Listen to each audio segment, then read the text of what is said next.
Hello students, welcome back to our another video. आज की इस क्लास में हम क्लास 10th चैप्टर नंबर 1 का एक इम्पॉर्टेंट टॉपिक करने जा रहे हैं, दैट इज द कोरोजन। अगर हम बात करें कोरोजन की, ये देखो, slowly eating up the reactive और upper surface of metal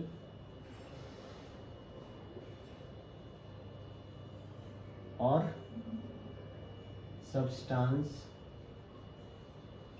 like wood, leather, etc. by the action of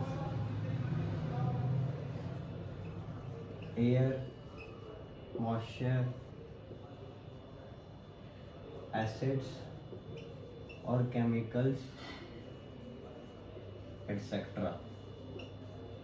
is termed as corrosion. देखो, जब हम रस्टिंग ऑफ आयरन की बात करते हैं तो उस पर ऑक्साइड लेयर आ जाती है, लेकिन हर बार ऑक्सीजन की लेयर ही नहीं आती। देखो क्या होता है, slowly eating up of the reactive और अपर सरफेस ऑफ मेटल। आपको पता है किसी भी सब्सटेंस की जो अपर सरफेस है वो डायरेक्ट कांटेक्ट है एनवायरनमेंट से, और जो मेटल की सरफेस है वो रिएक्टिव है, क्योंकि generally metals are reactive as compare to the non metals. क्या हो, उन पे एयर, मॉइस्चर या फिर एसिड या कोई पर्टिकुलर केमिकल अटैक कर दे, या वो धीरे धीरे उनके कांटेक्ट में आ रहे हैं, तो जो सरफेस है वो खराब हो जाती है, वो ख़त्म हो जाती है। इसी प्रोसेस को हम क्या बोलते हैं, corrosion. Not only metals, would, leather जैसी सब्सटेंसेस पे भी कोरोजन देखने को मिलता है। अगर हम स्पेसिफाई करें मेटल्स के केस में और आयरन के केस में, तो इसी कोरोजन प्रोसेस को ही हम रस्टिंग बोल देते हैं। तो रस्टिंग एक तरह से कोरोजन का ही पार्ट है, ठीक है।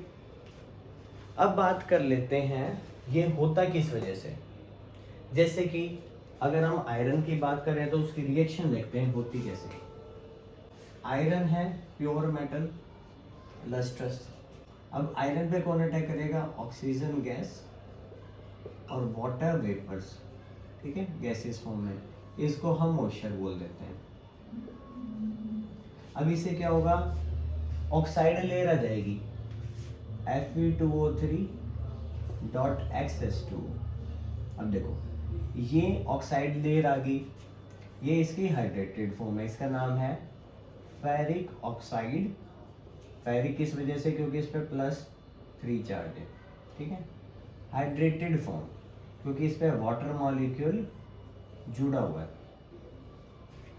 जब हम प्योर मेटल की बात करते हैं आयरन की, ये ग्रे कलर में आपके पास, लेकिन जैसे ही उस पर मॉइस्चर अटैक करता है, it is a slow process and slowly there is a oxidation take place. Metal का ऑक्सीडेशन हो जाता है और उस पर ऑक्साइड लेयर आ जाती है।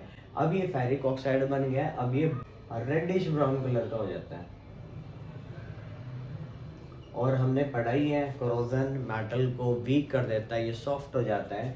अब ये उतना हार्ड या उतनी इसकी टेंसाइल स्ट्रेंथ नहीं है जैसे कि प्योर की थी। इसके अलावा हम और भी मेटल्स के रिएक्शन देख सकते हैं, जैसे कॉपर है। कॉपर में ऑक्सीजन, वाटर वेपर्स और कार्बन डाइऑक्साइड, ये तीनों कंबाइन करते हैं। कॉपर, ऑक्सीजन, वाटर और कार्बन डाइऑक्साइड। यहाँ पे आपके पास दो प्रोडक्ट बनते हैं, कॉपर हाइड्रोक्साइड और कॉपर कार्बोनेट, ठीक है। अब देखो, अभी इसी की वजह से क्या है, इसी केमिकल रिएक्शन की वजह से अब इसकी मेटल सरफेस खराब हो चुकी है। इनिशियली कॉपर का कलर होता है ब्राउन, प्योर मेटल का कलर, लेकिन धीरे धीरे जब इसका ऑक्सीडेशन होगा, यहाँ पे ऑक्साइड लेयर नहीं है, यहाँ पे कार्बोनेट लेयर है, जिसकी वजह से इसका नाम क्या है, कॉपर कार्बोनेट। और इसी की वजह से ही क्या होगा, इसका कलर ग्रीन कलर हो जाएगा। रियल लाइफ एग्जांपल की अगर हम बात करें, जैसे स्टैचू ऑफ लिबर्टी, इनिशियली वो ब्राउन कलर की थी क्योंकि उसको कॉपर से बनाया गया था, लेकिन यूएसए में इतनी ज़्यादा एसिड रेन है, धीरे धीरे एटमॉस्फेयर में जो कार्बन डाइऑक्साइड, ऑक्सीजन और जो मॉइस्चर था वो उसके साथ कंबाइन कर गया, और ये प्रोडक्ट बनाते हैं कॉपर कार्बोनेट और कॉपर हाइड्रोक्साइड, जिस वजह से उसके कलर में चेंज आ गया और ये ग्रीन कलर का हो गया। इसके अलावा आपने देखा होगा जैसे ऐसे सिल्वर ज्वेलरीज है उनका भी कलर चेंज हो जाता है। वो देखिए कैसे, सिल्वर मेटल ऑक्सीजन और H2S हाइड्रोजन सल्फाइड गैस के साथ रिएक्ट करता है, इससे सिल्वर सल्फाइड प्लस वाटर ये प्रोडक्ट रिलीज होते हैं। अब सिल्वर सल्फाइड का कलर क्या होता है, ब्लैक, जिसकी वजह से जो आपका शाइनिंग लस्ट्रस सिल्वर मेटल था अब वो क्या हो चुका है, black.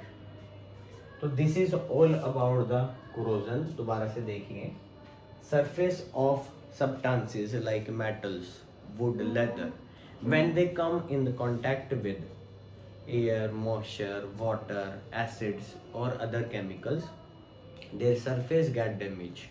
The surface is slowly eating up, or we can say that there is a formation of layer of the oxide, carbonate या sulfide on those surfaces. अब देखो, आयरन यहाँ था, ऑक्सीजन और वाटर के साथ ये रिएक्ट करता है और फेरिक ऑक्साइड बना देता है, जिसका कलर क्या हो गया, रेडिश ब्राउन। अब ये जंग लग गया। इस पर्टिकुलर रिएक्शन को हम बोलेंगे rusting of iron.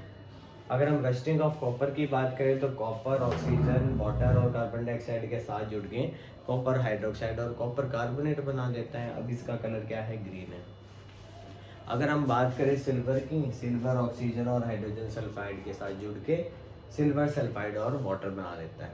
This is the rusting of iron, copper and silver, and this whole process is called as corrosion. और इनको हम कह देते हैं कि the copper is corroded, iron is corroded और सिल्वर इज ऑल्सो कोरोडेड।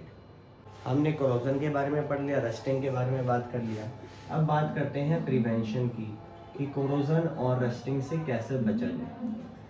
देखो, सबसे पहले रियल लाइफ से ही हम एग्जांपल ले लेते हैं। जैसे जो साइकिल की चैन होती है उस पर जंग ना लग जाए, इस वजह से उसको ग्रीस किया जाता है। यानी हम कह सकते हैं जो ग्रीसिंग टेक्निक है, ठीक है, लुब्रिकेंट से उसको ग्रीस कर देंगे, वो क्या होगा, आपके पास प्रिवेंशन ही होगा, क्योंकि अब जो मेटल सरफेस है वो डायरेक्ट मॉइस्चर की कांटेक्ट में नहीं आएगा, इससे बचा जा सकता है। मेटल की गेट्स है, अगर उनको ज़्यादा टाइम तक यूज़ करें तो उनसे आवाज़ आनी शुरू हो जाती है और वो भी जंग लगने शुरू हो जाते हैं। तो हम क्या करते हैं, ऑयलिंग कर देते हैं, ठीक है।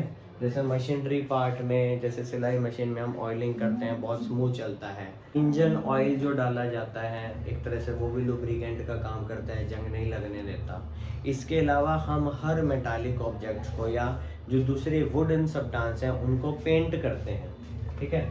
जो पेंट करने का प्रोसेस है वो सिर्फ चीज़ों को सुंदर रखना नहीं है, वो क्या करता है, एक प्रोटेक्टिव कोटिंग कर देता है, जिसकी वजह से मॉइस्चर उसके डायरेक्ट कांटेक्ट में नहीं आएगा और उसकी लाइफ बढ़ जाएगी। इसके बाद नेक्स्ट प्रोसेस की बात करें जिससे हम इसको प्रिवेंट कर सकते हैं, वो है गैल्वेनाइजेशन। गैल्वेनाइजेशन में जनरली क्या करते हैं, आयरन मेटल के ऊपर जिंक मेटल की कोटिंग कर देते हैं। मतलब जिंक ज़्यादा रिएक्टिव आयरन से, तो जो भी होगा जिंक पे होगा, आयरन हमारे पास बच जाएगा। तो हम गैल्वेनाइजेशन में क्या करते हैं, कोटिंग ऑफ जिंक मेटल, या हम कह सकते हैं